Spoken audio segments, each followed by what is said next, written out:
Oh là là, mais comme c'est beau.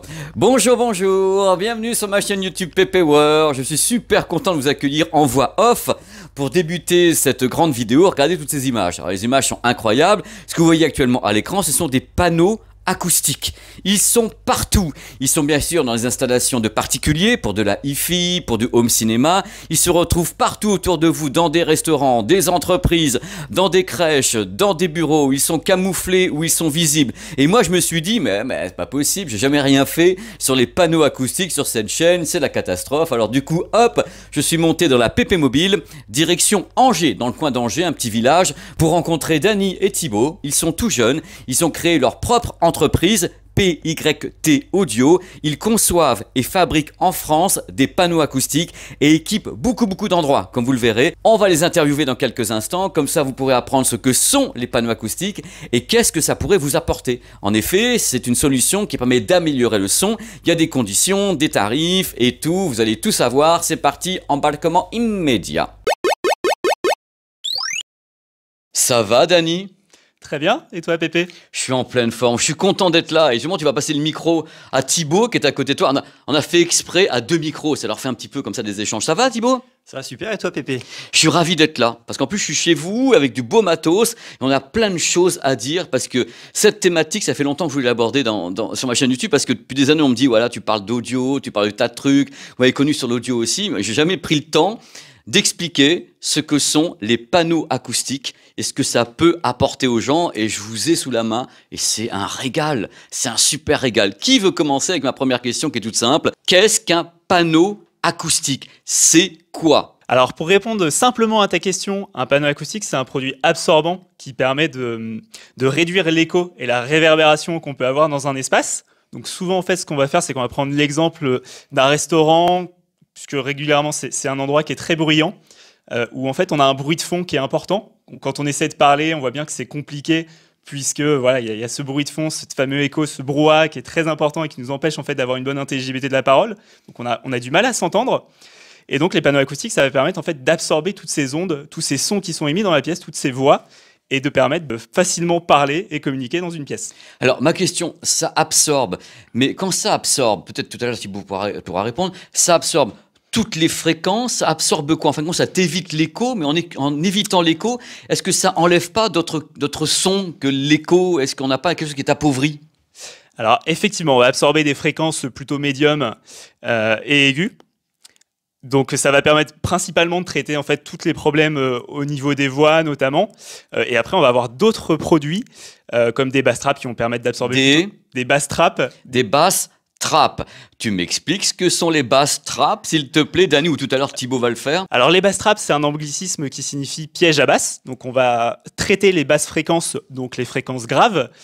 Et le but, là, c'est plutôt d'agir sur des environnements plutôt musicaux ou home cinéma pour permettre une qualité d'écoute exceptionnelle. Alors justement, il faut aborder les choses parce que les panneaux acoustiques, c'est censé améliorer le son dans la pièce parce que ça va absorber des fréquences dont on ne veut pas, en quelque sorte. Et si les gens qui me regardent disent j'adore les basses, tu sais, les gens ils adorent le grave, ils sont là, ils disent ah Pépé, est-ce qu'il y a du grave et tout. Donc toi tu pars du principe que le grave également il faut le piéger. Ah, exactement. Alors là on va peut-être passer à Thibaut. Alors explique-nous un petit peu, toi qui es acousticien, c'est ton métier, c'est ça? Voilà, ouais, je suis dans l'acoustique depuis un certain temps déjà, donc j'avais participé à développer les solutions de traitement acoustique qu'on voit aujourd'hui chez PYT Audio. Pourquoi il faut absorber par exemple le grave? Ça peut être des problématiques de mode propre, alors on rentre tout de suite dans la technique, mais en gros ce sont des ondes qui vont s'entrechoquer et en s'entrechoquant, elles vont s'annuler ou s'amplifier, se multiplier par deux. Donc à certains moments on peut avoir des problématiques qui vont faire que finalement la fréquence n'est pas intelligible. Et donc l'objectif d'un bass trap, c'est de supprimer ces problématiques-là pour avoir quelque chose de linéaire sur l'ensemble de la bande de fréquences. Si on veut parler, on va dire en termes de sensation, ça va avoir quelque chose qui est plus sec, plus défini. Moins résonnant. Moins résonnant, pas un espèce de boom-boom un peu pas un lent. effet de traîne, il n'y aura Voilà, pas un effet de traîne sur les graves. Ça va être sec, rapide, défini, avec une parfaite intelligibilité, une définition importante. C'est-à-dire que par exemple, on a une contrebasse, on va entendre l'intégralité en fait de la vibration de la corde. Je vais reprendre les bases de l'acoustique. Parce que les gens qui nous regardent sont là et disent « Ok, on fait un truc sur les panneaux acoustiques. Quel est le problème qu'on rencontre la plupart du temps dans un endroit où les gens vivent, un living, et ils ont un système qu'ils ont peut-être payé cher, même une barre de son. Ils disent voilà, quel est le problème que j'ai qui mériterait un panneau acoustique quelconque soit-il? Quels sont les problèmes de base? Le problème de base, déjà, c'est les murs. C'est-à-dire qu'on n'est pas dans un environnement ouvert. Et donc, par conséquent, à partir du moment où on a des vitres, des murs qui sont relativement proches, on a un son qui va arriver avec un décalage temporel. C'est-à-dire qu'en fait, ce qu'on veut, nous, c'est le son de l'enceinte et pas le son du mur. Et donc, l'intérêt, voilà, c'est de ne pas avoir de réverbération, un peu comme dans un studio, mais de façon, enfin, en tout cas avec Pitaudio, le plus discrète possible et le plus esthétique possible. D'accord. Donc, la question par rapport à ça, les gens qui auraient un système qui nous regardent, et à quel moment vous leur dites, vous êtes des professionnels, il va falloir que tu penses ou que tu envisages peut-être des panneaux acoustiques.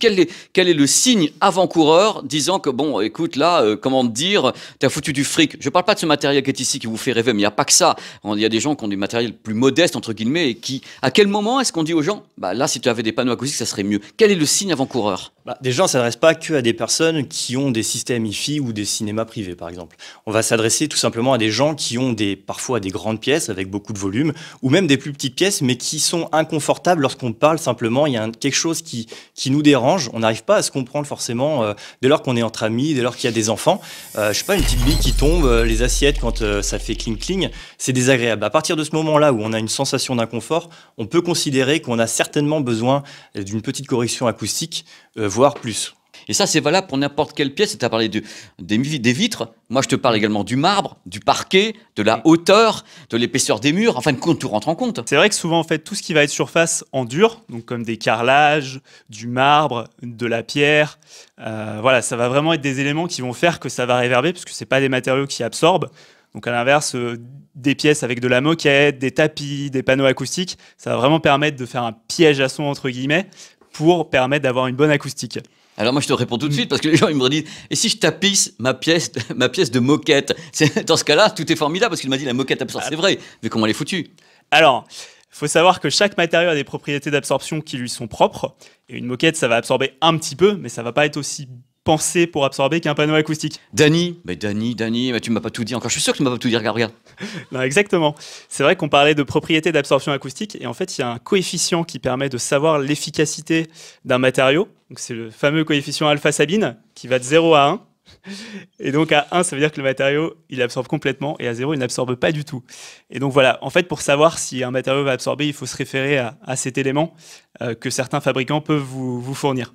Alors moi j'ai une question. Imagine, là les gens qui nous regardent, ils ont une belle salle qu'ils considèrent comme une salle d'écoute hi-fi ou home cinéma, parce que vous adressez un peu aux gens qui font du son tout court. Ils se disent voilà, moi j'ai 25-30 mètres carrés, est-ce que je peux faire mesurer ma pièce par un professionnel qui va me dire si oui ou non j'ai besoin d'un panneau? Ça existe ça? Oui, ça existe. Alors, faut me dire que c'est vous, non? En partie. Effectivement. Donc, soit on fait intervenir un technicien, un acousticien qui va se déplacer sur place. Et effectivement, c'est facturé un certain coût. Sinon, on va faire appel à un professionnel comme nous et on va réaliser en fait des études acoustiques à distance. Donc, on utilise des logiciels très spécifiques qui nous permettent de simuler intégralement l'acoustique d'une pièce. Et donc, tu la mappes en quelque sorte. C'est une sorte de mapping. C'est exactement ça. C'est ça. Et donc, ça nous permet d'avoir des résultats très fiables et de proposer quelque chose sans avoir besoin de se déplacer sur site. Ah, les gars, vous êtes trop forts. Il y a Thibaut qui voudrait s'exprimer. Allez, on y va, Thibaut. Alors, je tiens simplement à préciser que tout ce qui est simulation acoustique, il y a différents niveaux d'exigence. Parce que forcément, là, on parle avec des enceintes acoustiques qui sont relativement chères. Il peut y avoir aussi tout ce qui va être studio d'enregistrement, tout ce qui va être cinéma privé, où là, on va avoir un niveau d'exigence qui est relativement important. Ensuite, il va y avoir toute une partie des gens qui ont simplement une grande pièce qui est volumineuse avec beaucoup de hauteur sous plafond et qui ont des exigences qui sont quand même plus faibles, où là, c'est simplement un ressenti. Ils ont simplement envie d'avoir une pièce qui soit cocooning, qui soit confortable, dans laquelle ils peuvent vivre sereinement, j'ai envie de dire. On est en capacité de répondre en gros en une semaine avec des chiffres qui sont extrêmement fiables. Et donc ça permet d'avoir en fait des informations qui vont être relativement pertinentes, précises par rapport à une mesure acoustique et qui sont largement suffisantes pour le commun des utilisateurs. Alors moi j'ai des questions les garçons, j'en ai plein parce que c'est tellement intéressant, c'est tellement bien de vous avoir sur cette chaîne. Alors par exemple, il y a quelqu'un qui achète une barre de son super chère, un truc qui coûte 2000 €, que ce soit du Sony, tout ce que vous voulez, qui ont des systèmes d'analyse de la pièce. Alors là, je vais vous poser des questions que vous voyez le truc venir. Mais attendez les gars, moi je suis super vicieux. Alors là, normalement, ces marques, et certaines proposent même un micro acoustique, Yamaha et autres, pour calibrer la pièce. Est-ce qu'une fois que ces barres de son ont travaillé, on a besoin de vous, ou est-ce que cette barre de son est capable de savoir comment est la pièce avec sa réflexion, ses murs, son machin, ou est-ce que malgré tout, il faut une étude derrière pour que ça soit amélioré? En fait, les barres de son vont utiliser la pièce pour pouvoir renvoyer le son et avoir une sensation de 5 points. Alors oui, ça fonctionne très bien. Ensuite, il y a quand même moyen d'aller plus loin, de faire des choses qui vont être plus précises avec un traitement acoustique. C'est sûr qu'au bout d'un moment, c'est de la physique, c'est de la trigonométrie, l'acoustique. Et donc, on ne peut pas s'affranchir des règles physiques avec une barre de son traditionnelle. Donc on va avoir un très bon résultat, mais on peut aller encore beaucoup plus loin. À partir du moment où l'acoustique est, on va dire, mauvaise dans une pièce, votre enceinte elle va avoir beaucoup plus de mal à travailler que si de base l'acoustique est correcte. Et toi, tu peux compenser. Et nous, on va pouvoir compenser. Est-ce que peut pas faire un algorithme? À partir du moment où, quand on tape dans les mains, on entend un écho, si ça dure 1 seconde, on peut considérer que c'est largement plus, parce qu'entre le ressenti et ce que va comprendre et analyser le micro, il va y avoir déjà une différence. Ce qu'on appelle le flicker écho. C'est ce flicker dans la pièce. Voilà, donc... Mais t'en as plein et c'est traité. Je rigole. Alors ici, on est à 0,5, donc ça va encore. Après, voilà, sur une pièce, par exemple, de cette nature, là, quand j'avais fait la mesure avant de faire un traitement acoustique, on était à 1,3, donc c'était relativement important. Ouais.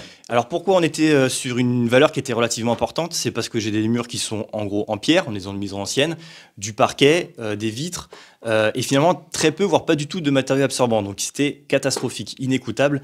Et donc là, il y avait vraiment un gros besoin de traitement acoustique. Ensuite, on a mis des panneaux, mais pas forcément une quantité impressionnante. Vous travaillez depuis combien de temps, vous deux, là-dessus? Alors Thibaut, il a commencé en 2013. Donc ça fait quasiment 10 ans. Et après, c'est devenu une SARL en 2019, où on a intégré une nouvelle problématique. Au tout départ, on a vraiment créé des panneaux acoustiques qui étaient dédiés à l'hi-fi, au home cinéma, qui sont les panneaux qu'on voit derrière, effectivement. Voilà, des panneaux et des diffuseurs qu'on voit derrière. Et après, on a intégré d'autres produits pour également répondre à la cible professionnelle. D'accord.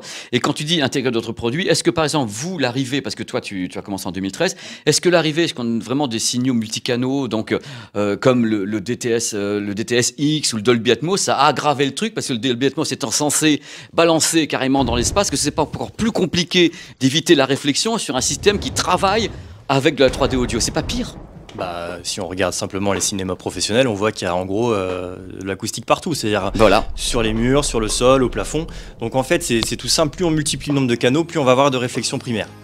Donc plus il y a de réflexion, plus il y a de réverbération. Donc plus ça devient inintelligible.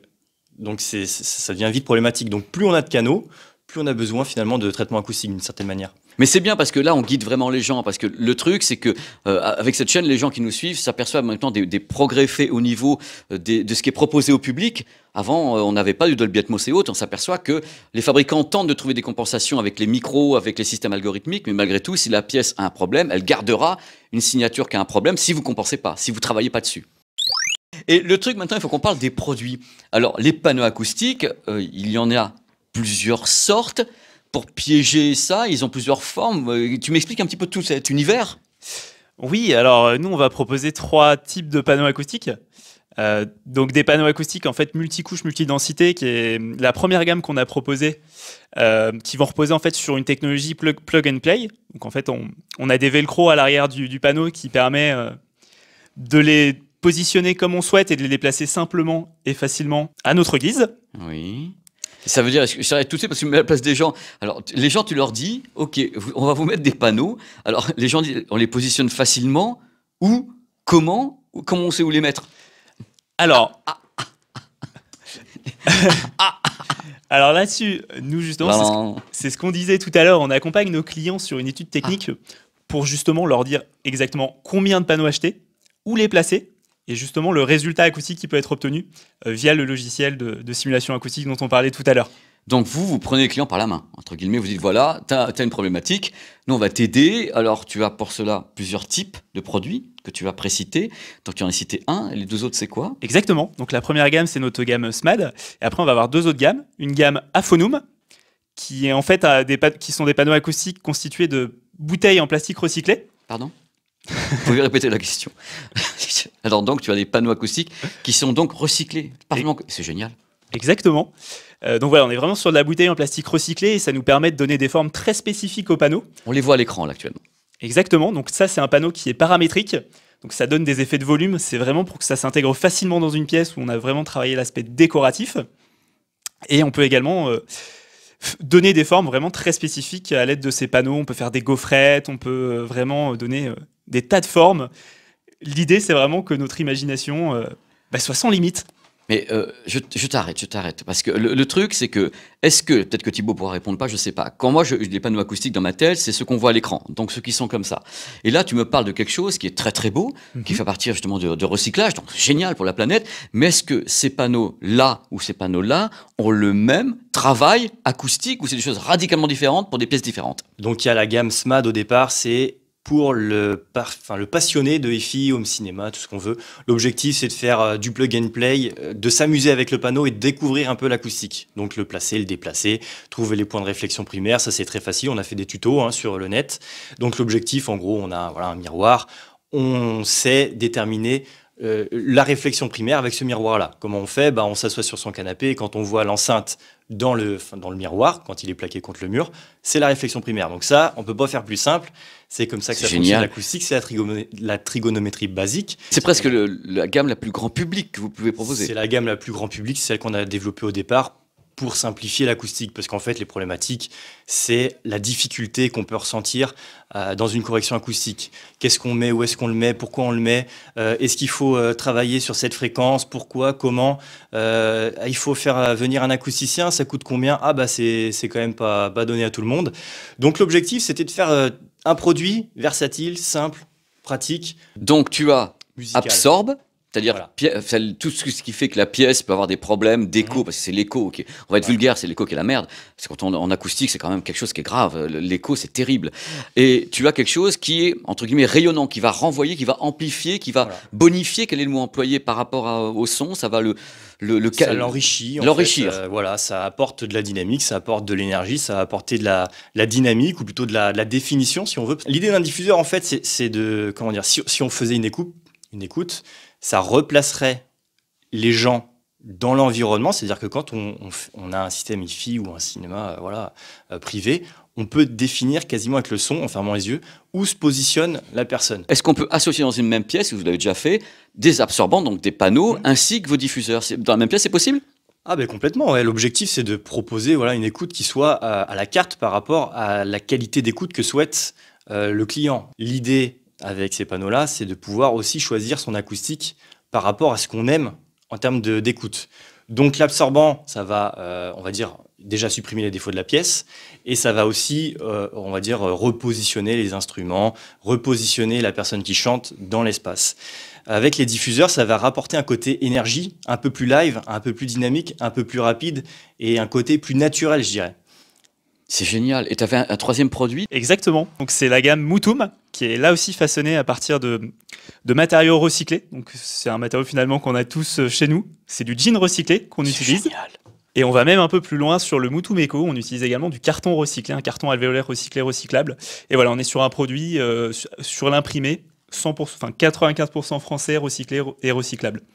Non mais les gens se rendent compte, c'est génial, parce que moi c'est comme ça que je conçois les choses. Parce que je savais en venant ici, j'avais étudié un petit peu votre dossier, mais je pensais pas que c'était 95%. C'est-à-dire que vraiment les gens achètent un produit qui est recyclé et qui va leur servir. Donc là par exemple on est sur le Mutum Luxe, donc en fait l'idée c'est d'avoir un produit qui soit le plus fin possible avec une bonne finition. Donc là on voit l'arrière, on peut imaginer aussi d'avoir deux tissus avec un genre de cadre avec le coloris qu'on voudrait. Donc on peut faire ce qu'on veut, on peut le faire sur mesure, on peut le faire en rond avec différentes épaisseurs. Donc là on est sur un tissu qui est ce qu'on appelle transsonore, qui laisse passer le son. Si je souffle à travers le tissu, l'air passe. Et comme dans les salles de cinéma avec les écrans transsonores, vous avez les haut-parleurs derrière l'écran de cinéma et vous les voyez pas. C'est la même chose. Tu as d'autres choses, Thibaut, à nous montrer? Oui, j'ai d'autres choses. Alors après, on a des produits comme ça là que l'on voit un peu sur Internet d'ailleurs.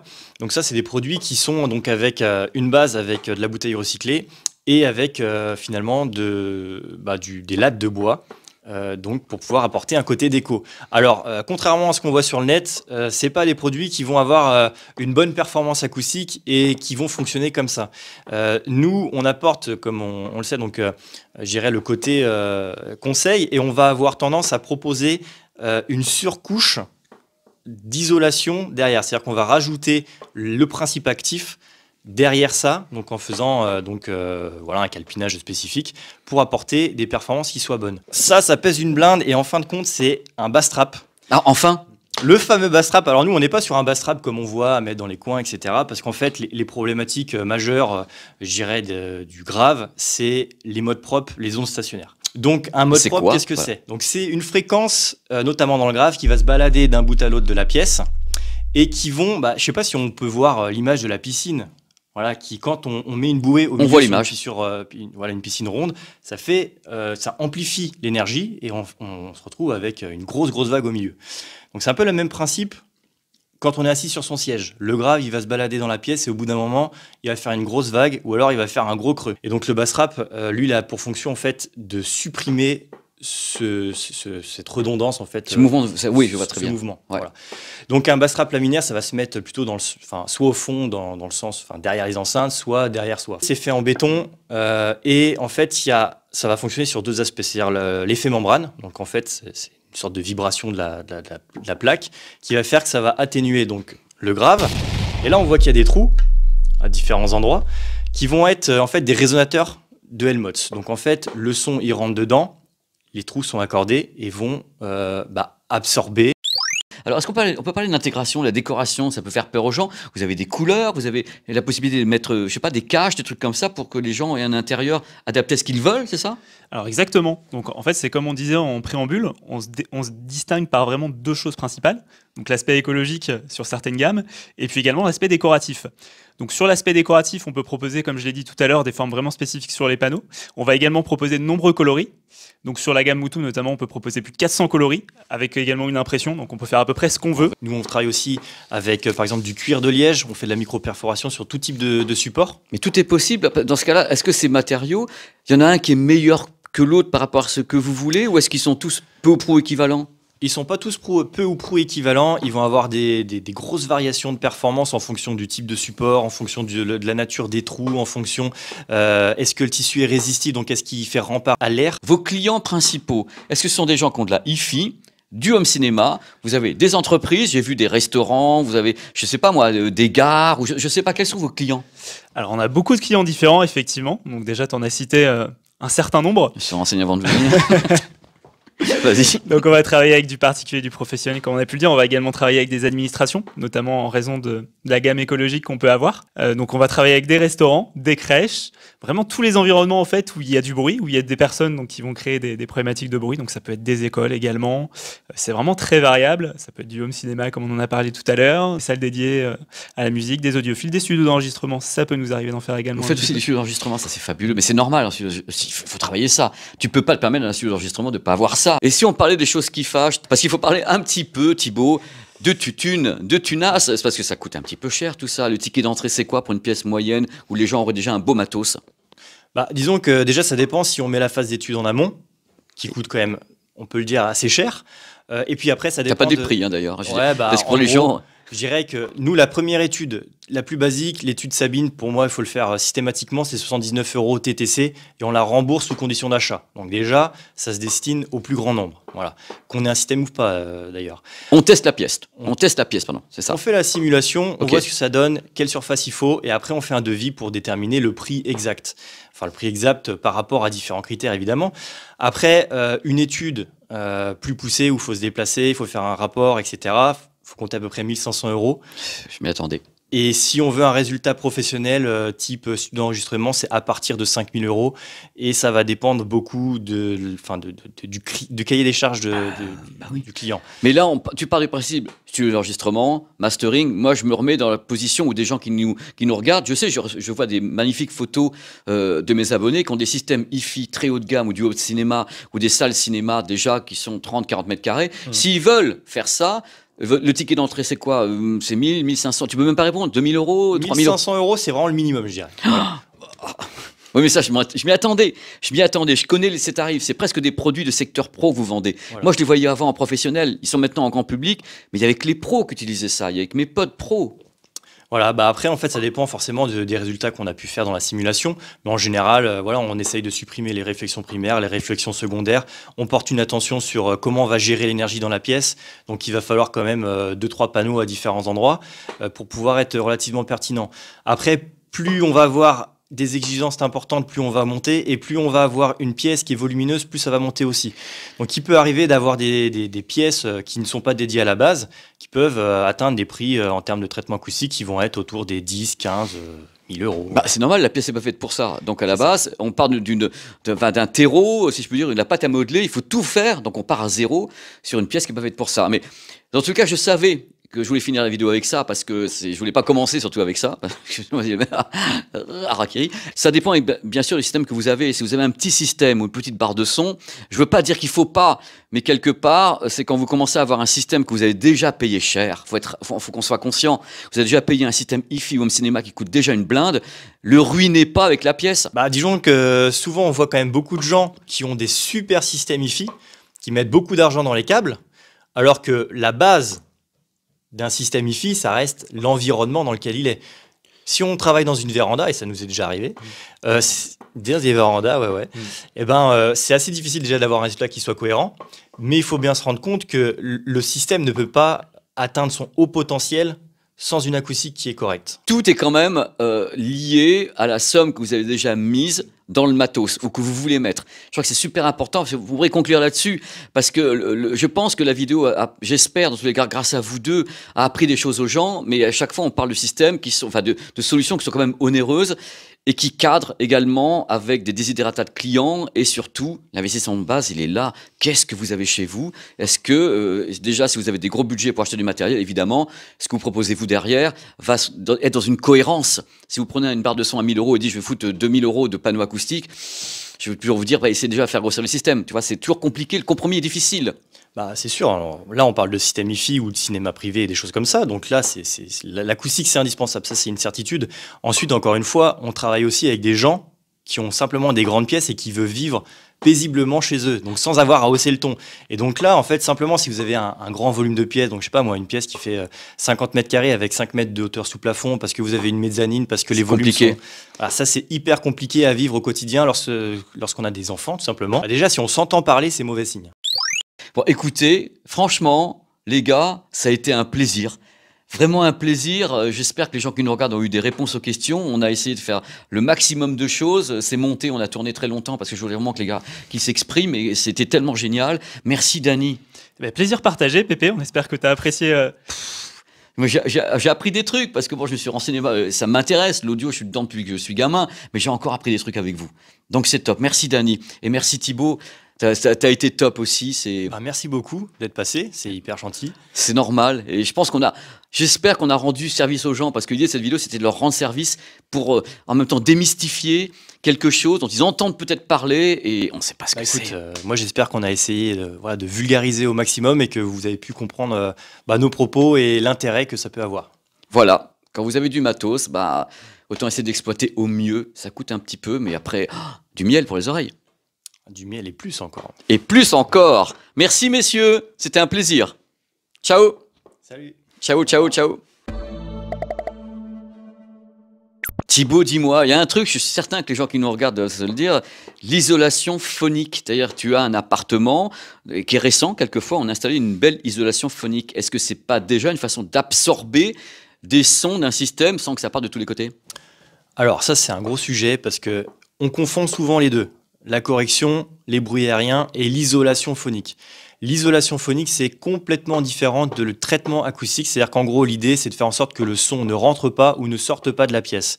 Donc, ça va être des systèmes, on va pas en parler, mais de murs un peu plus denses, plus épais, avec des systèmes de cils en bloc pour pas que ça se transmette de l'autre côté. Donc, ça n'a rien à voir, finalement, avec la correction acoustique. Donc, si vous avez un problème avec votre voisin, le panneau acoustique ne va pas vous aider à le résoudre. C'est-à-dire qu'il n'y aura pas d'influence sur la propagation du bruit vers l'extérieur. Ouais, ça marche. Non, c'est pas ça, pas ça que je vais faire. Ça, c'est très très bien, parce que justement, tu vois, si on se met un petit peu en décalé, on peut donc avoir comme ça une bonne idée. Toi, tu vas avoir ça, ok. Tu vas aller sur les cas de figure, sur des voilà. Donc voilà. Donc, c'est quelque chose d'important que je n'ai pas précisé. On y va tout de suite. Attends, regarde, bouge pas. Dany, mais tu m'as pas tout dit encore. Je suis sûr que tu m'as pas tout dit. Regarde. C'était une idée, comme ça. Non, là, on peut faire un premier break. Parce que on est sur les 22 minutes, il en restera 15. Je te fais répéter volontairement le Dolby Atmos parce que la deuxième fois, tu as été plus clair que la première. Ça a été nickel. Tu as vraiment, ah oui, les trucs et tout. C'était extra. Vous peaufinez vous-même votre discours au fur et à mesure que je vous parle. Donc c'est vachement bien. Pardon? Plus facile en 2 fois.